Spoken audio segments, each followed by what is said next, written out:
Very good afternoon and welcome to the class MMB second year Government ITI Dugadda. आज हम start करने जा रहे हैं परंपरागत इग्निशन सिस्टम, यानी कि कन्वेंशनल इग्निशन सिस्टम, जो पहले गाड़ियों में था 2006 से पहले। 2006 के बाद भारतीय गाड़ियों में सब में इलेक्ट्रॉनिक इग्निशन सिस्टम लागू हो चुका है, फिट हो चुका है। तो परंपरागत इग्निशन सिस्टम के पार्ट्स, सबसे पहले बैटरी। बैटरी क्या है? ये एक इलेक्ट्रिकल पावर का सोर्स है।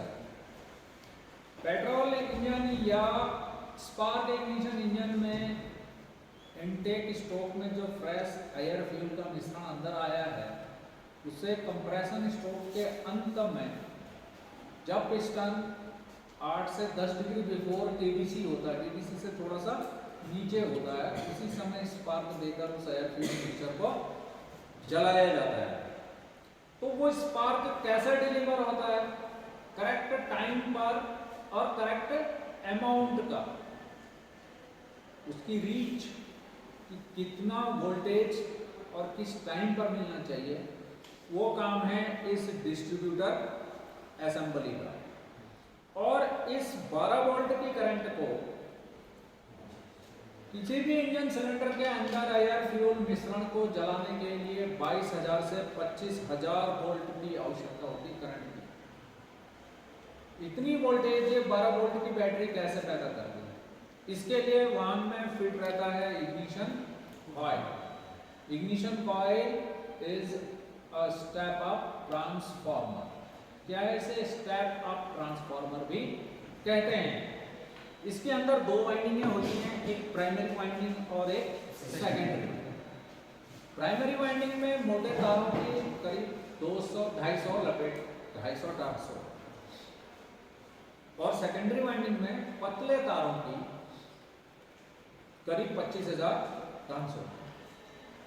इन्हें सब इस कंटेनर में डाल दिया जाता है और इस कंटेनर के बाहर आयरन कोर भी लगा दी जाती है, पतली पतली, ताकि इंडक्टेंस लीक ना हो। समझ में आ रही? इसलिए पतली पतली कोर होती है, कोर के ऊपर फिर सेकेंडरी वाइंडिंग लगती है। ये म्यूचुअल इंडक्शन के प्रिंसिपल पर कार्य करती है। म्यूचुअल इंडक्शन मतलब जब दो कॉइल साथ में रखी हों और एक कॉइल में करंट प्रवाहित की जाए, फिर उस करंट को रोक दिया जाए। तो जब विद्युत धारा, किसी भी तार में विद्युत धारा प्रवाहित होती है, तो उसके चारों तरफ एक मैग्नेटिक फील्ड पैदा हो जाता है।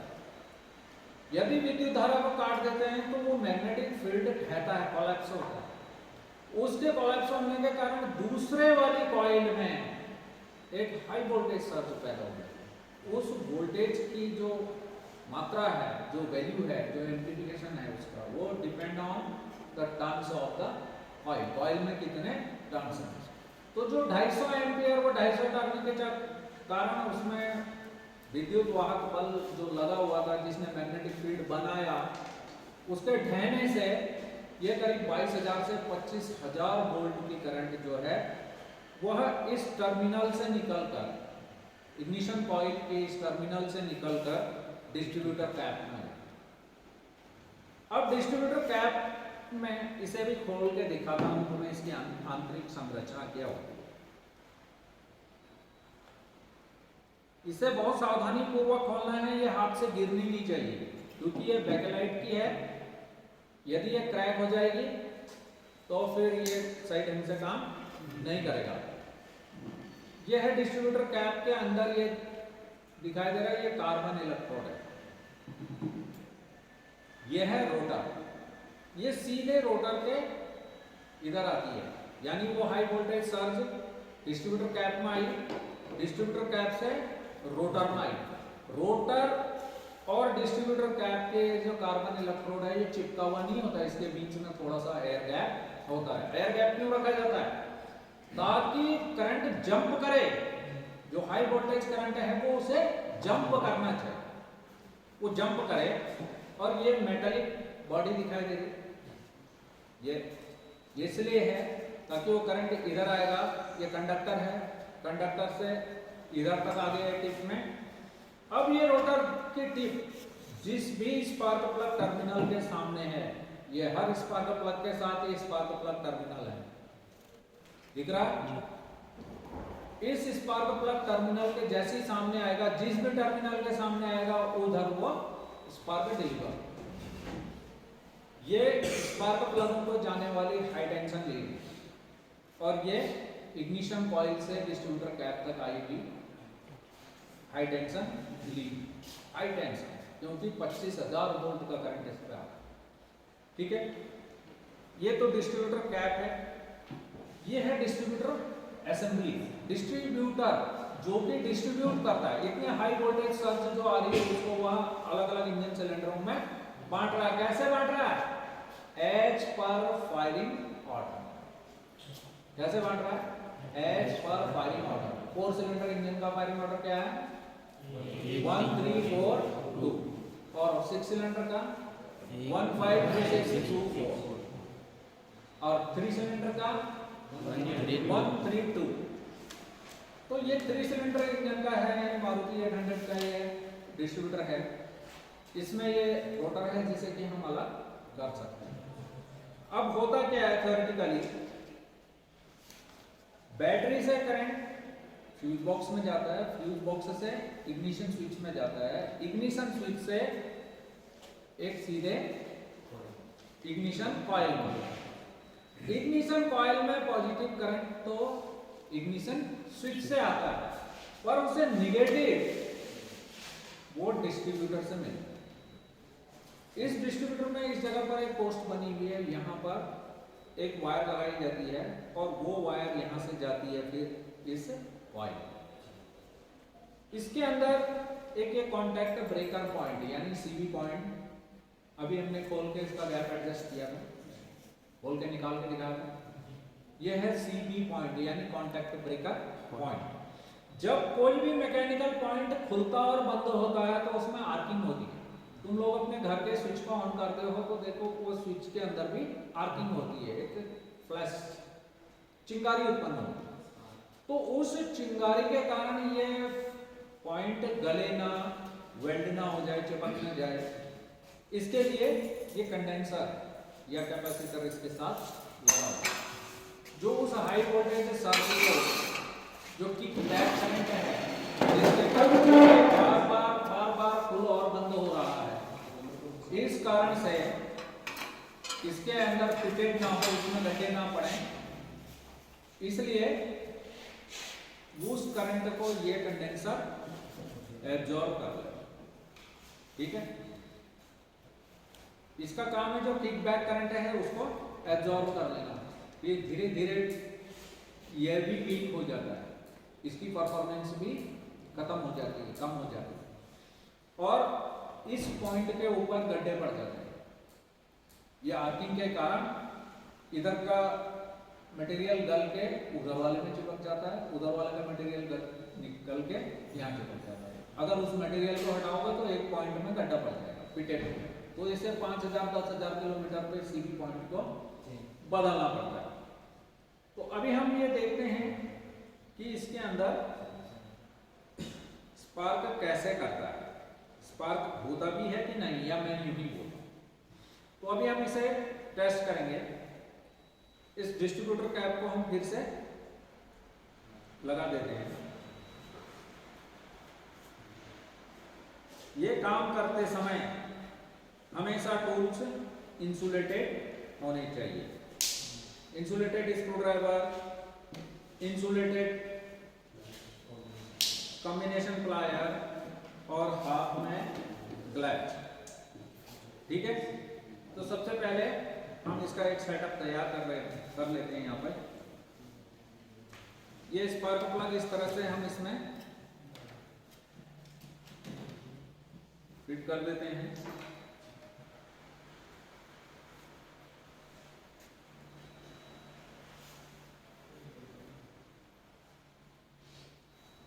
यह सिलेंडर लाइनर है। ये सिलेंडर लाइनर मान लिया ये इंजन सिलेंडर है। ये इंजन सिलेंडर इंजन में लगा हुआ है और इंजन बॉडी के साथ अर्थ है। ये बैटरी की जो नेगेटिव टर्मिनल है ये बॉडी के साथ या चैसी के साथ अर्थ रहती है, और इंजन भी उसके साथ एक तार के साथ अर्थ रहता है, ताकि हमें एक तार और एक्स्ट्रा ना ले जानी पड़े।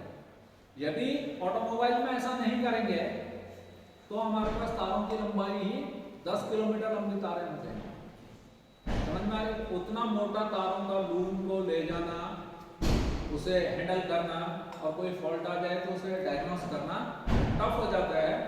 इसलिए एक तार को बचा लिया जाता है, पूरी वाहन की बॉडी को और चैसी को पूरा का पूरा एक, क्योंकि वो कंडक्टर मटेरियल है, उसको अर्थ की तरह यूज कर देते हैं। अब मैंने क्या कहा था कि बैटरी से एक तार जाती है फ्यूज बॉक्स, वहां से जाती है इग्निशन स्विच। हमारे पास ना तो यहाँ पर फ्यूज बॉक्स है ना ही इग्निशन स्विच है, तो हम कहाँ ले जाते हैं इसको? सीधे इग्निशन कॉइल में रख देते हैं। सीधे हमने इग्निशन कॉइल में रख दिया। इग्निशन कॉइल का एक टर्मिनल, इसको हमने कहा था कि ये, इसमें भी देखना है एक प्लस है और एक माइनस है। प्लस में लगानी है इग्निशन स्विच की और माइनस में लगानी है डिस्ट्रीब्यूटर वाली तार। ठीक है,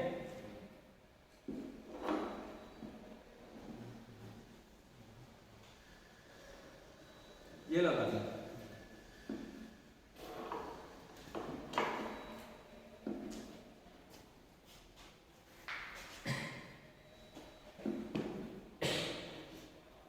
आप भी पहन लो सर,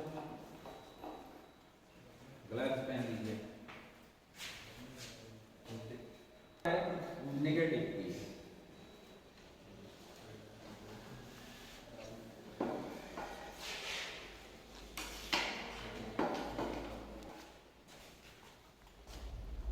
इस नेगेटिव की तार को हमने ये इंजन को अर्थ कर लिया। ये अब क्या है? इंजन है, इसको हमने अर्थ कर लिया। और अर्थ कहाँ होता है? डिस्ट्रीब्यूटर भी अर्थ होता है। डिस्ट्रीब्यूटर कहाँ फिट है?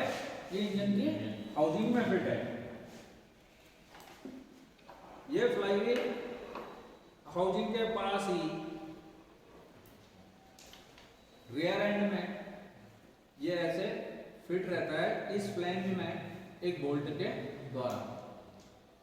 ये स्लॉटेड है, दिखाई दे रहा है? ये लंबा स्लॉट कटा हुआ है। ये इसलिए कटा है कि यदि हमने पॉइंट फिट करते समय उसको बिल्कुल टीडीसी पे रखा हुआ है, तो स्पार्क, मैंने क्या बोला कि स्पार्क होता है 8 डिग्री बिफोर टीडीसी या 10 डिग्री बिफोर टीडीसी। और यदि उसे ऑटोमेटिकली एडवांस रिटार्ड करना है तो उसके लिए एक ये वैक्यूम एडवांस रिटार्ड मैकेनिज्म है, और इसके लोअर बॉडी में अंदर एक सेंट्रीफ्यूगल एडवांस रिटार्ड मैकेनिज्म भी लगा हुआ है, ताकि ज्यादा आरपीएम पर चले तो एडवांस रिटार्ड सेंट्रीफ्यूगल ही हो। यदि लो आरपीएम पर चल रहा है, इंजन स्टार्ट हो रहा है, स्टार्टिंग के टाइम पर बीच मिक्सचर है, टाइमिंग को एडवांस करना है, तो उस समय ये इंजन की वैक्यूम को यूज कर।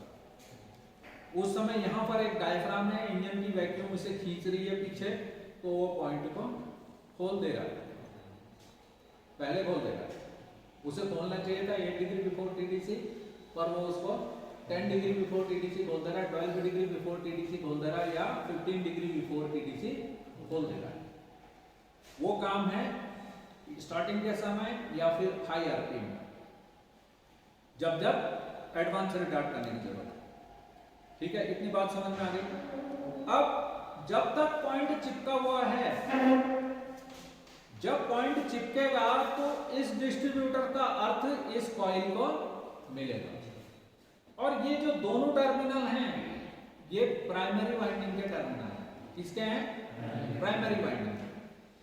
जो म्यूचुअल इंडक्शन में मैंने क्या कहा कि 2 कॉइलें रखी हों और एक कॉइल को ऊर्जित किया जाए, यानी उसमें विद्युत धारा प्रवाहित की जाए, तो उसके चारों तरफ एक मैग्नेटिक फ्लक्स बन जाता है। और जब वो विद्युत धारा को कट किया जाता है तो वो मैग्नेटिक फ्लक्स ढहता है, कोलैप्स होता है। उसके कारण दूसरी कॉइल में म्यूचुअली हाई वोल्टेज सर्ज पैदा होता है। वो ढहता कब है? जब पॉइंट खुलता है। तो जब तक पॉइंट बंद रहता है वो ड्वेल पीरियड कहलाता है। क्या कहलाता है? Dwell period. इस डिस्ट्रीब्यूटर शाफ्ट में आगे ऊपर केम कटी हुई, केम बनी हुई। केम मतलब किसी शाफ्ट में उभरा हुआ हिस्सा, वो उभार और उसके बाद जो प्लेन है, प्लेन वाला इलाका कहलाता है ड्वेल पीरियड और वो उभार कहलाता है ड्वेल एंगल। ठीक है, जब तक वो केम के साथ नहीं लगा हुआ है तब तक पॉइंट चिपका हुआ है, और जैसे ही केम ने सीबी पॉइंट की एक हील जो कि प्लास्टिक की बनी हुई है उस हील को टच करा तो वो हील क्या काम करती है, उस पॉइंट को खोल देती है, और जैसे ही पॉइंट खोला तो यहाँ करंट जानी बंद हुई, जिसकी वजह से वो जो मैग्नेटिक फील्ड ढा और ढहते ही सेकेंडरी वाइंडिंग में एक हाई वोल्टेज सर्ज हुई और वो डिस्ट्रीब्यूटर कैप में आई। डिस्ट्रीब्यूटर कैप से रोटर में गई। रोटर जिस भी स्पार्क प्लग टर्मिनल के सामने खड़ा है, जहां भी जा रहा है वो सारी वोल्टेज उस spark plug high tension lead के द्वारा उस स्पार्क प्लग से इंजन सिलेंडर के अंदर डिलीवर हो। क्लियर है? कैसी होती है अभी देखते हैं।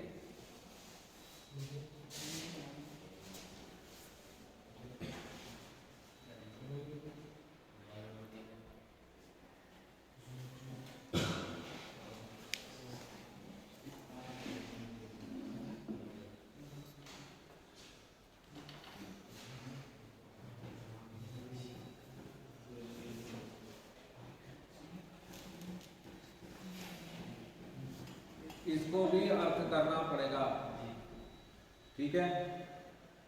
तो हम इसको यहाँ पर अर्थ कर देते, क्योंकि ये इंजन में लगा रहता है तो वहां तो इसे अर्थ इंजन से मिल रहा है।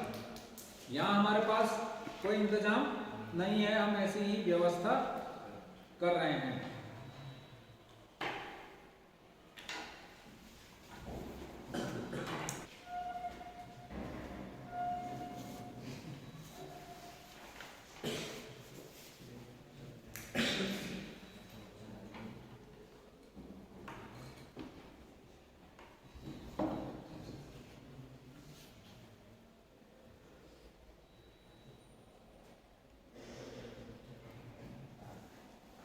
अब ये सर्किट ऑन हो गया।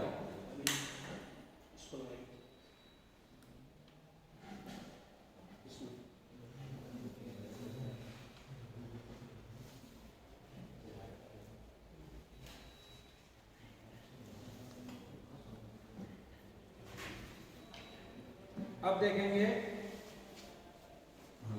ठीक है, इसको इसके साथ टच करो। अब हम इस शाफ्ट को घुमाते हैं।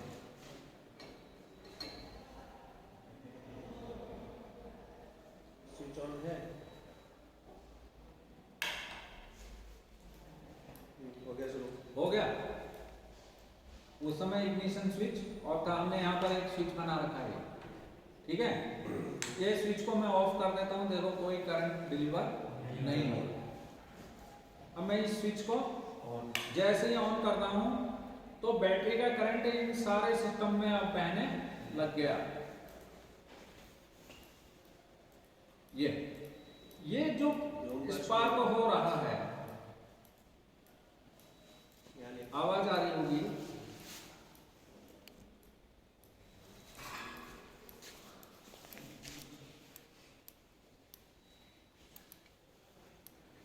दिखाई भी दे रहा होगा, स्पार्क दिख रहा है ना? इसको टच कीजिए सर ऐसे। हाँ, मैं सोच रहा था थोड़ा इनके स्पार्क प्लगों को घुमा ले ऊपर ऐसे।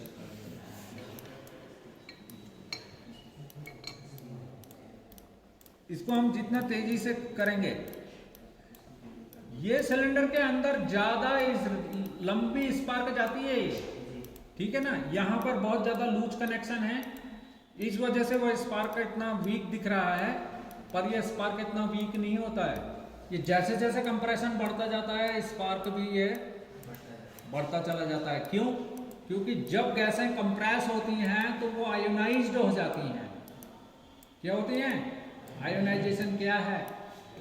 जब किसी प्रोटॉन किसी परमाणु से नेगेटिव चार्ज निकल जाता है तो वह धनायन हो जाता है। निकलेगा क्या? इलेक्ट्रॉन निकलेगा। बाहरी सरफेस पे क्या है? इलेक्ट्रॉन है। तो देखिए कैसे स्पार्क प्रोड्यूस होता है।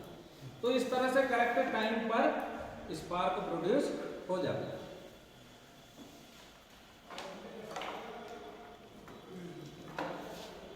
किसी को कोई शक?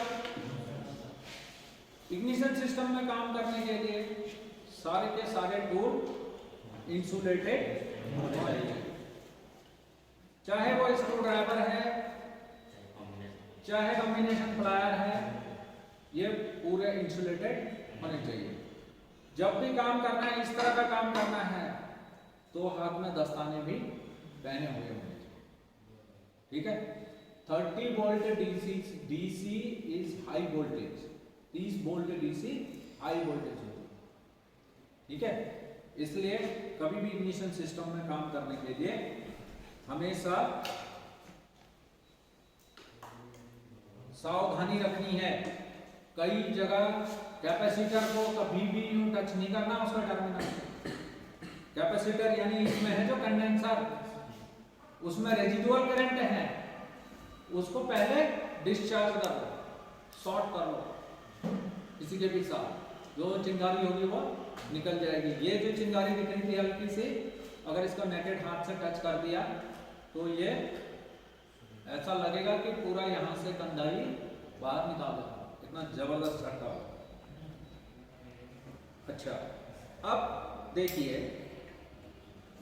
इसके, ये मैकेनिकल स्विच है। ये जो सीबी पॉइंट है ये क्या है? ये मैकेनिकल स्विच है। कॉन्टैक्ट ब्रेकर पॉइंट जो है ये मैकेनिकल स्विच है। इसके बार बार खुलने और बंद होने के कारण इसमें जो आर्किंग हो रही है, उस आर्किंग के कारण इसमें गड्ढे वगैरह पड़ने की अधिकतर संभावना क्या रहती है? पड़ते हैं, पड़ जाते हैं। और इसको हर 10,000 किलोमीटर में तो बदल नहीं। शुरू की गाड़ियों में, नई गाड़ियों में, बाद में तो ये 5,000 8,000 किलोमीटर में पॉइंट बदलते रहो। तो ये सब झंझट से दूर होने के लिए जो नेक्स्ट जनरेशन का इग्निशन सिस्टम बना, वह बना इलेक्ट्रॉनिक इग्निशन सिस्टम। सब कुछ ऐसा ही है, पूरा सेटअप ऐसा ही है, परंतु उसकी सारी controlling electronic control unit ECU के द्वारा।